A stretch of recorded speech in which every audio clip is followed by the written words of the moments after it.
Hey everybody, Dave from Blue Line Baits. How y'all doing today? Well, we're going to do something a little bit different today. I've had a few questions floating my way, and they want to kind of know. They're basically asking me questions about micas, storm shift micas, like what's with the borosilicate, silicas. I don't understand what all these things are.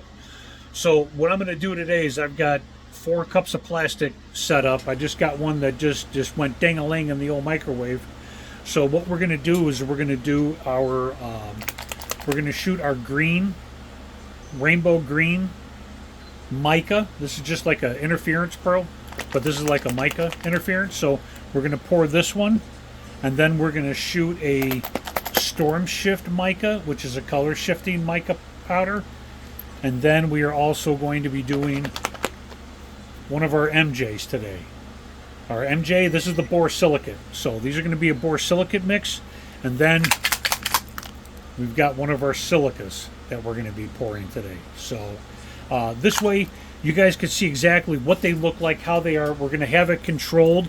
I've put all these into liquid. So these are all already like coloring, like blood based, I guess. But what I'm going to do is I'm going to take a 1/4 teaspoon. I'm going to fill up 1/4 teaspoon of each of these. I'm going to put it into the 1 cup of hot plastic. I'm not going to add any flake to it. I'm not going to do anything. I'm just going to do just the colorants so you guys can see the difference between the micas, the shift micas, the borosilicates, and then the silica. I'm going to be shooting them in the Phantom Grub from Anglin AI, and we'll take a look at them, go side by side at the end. So we're going to do these in that order. We're going to do the mica, then the shift mica, the borosilicate, and then the silica. So we're going to cut all this to a Charlie Chaplin style silent movie, but we're going to throw a little soundtrack in there for y'all. And then we'll go from there, and then we'll talk about this at the end. Okay? See you then.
All right, so we poured the mica, the shift mica, the borosilicate, and the silicas. Now what I'm going to do is I kept one bait of each of them as like a I don't know, like a control from what we did with no flakes. So I chopped up the rest of them, put them in the cups, remelted them, and now we're going to add black flake. We're going to do 1/4 teaspoon of some metallic black random cut to each one of these, and then to spare you the stirring and ooh, no, you know what? I'm going to do it anyway. So you guys can always fast forward through that if you want. But yeah, what we're going to do is we're going to add some black flake to every one of the cups now. So you can see the change and see how the backer kind of helps these powders out. So, all right, kick back and let's get the flake on.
Oh, pretty.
Alright guys, so as you could see when we did the first round of the green mica highlight with nothing in it like this, we put a little backer in there and it just intensified the color.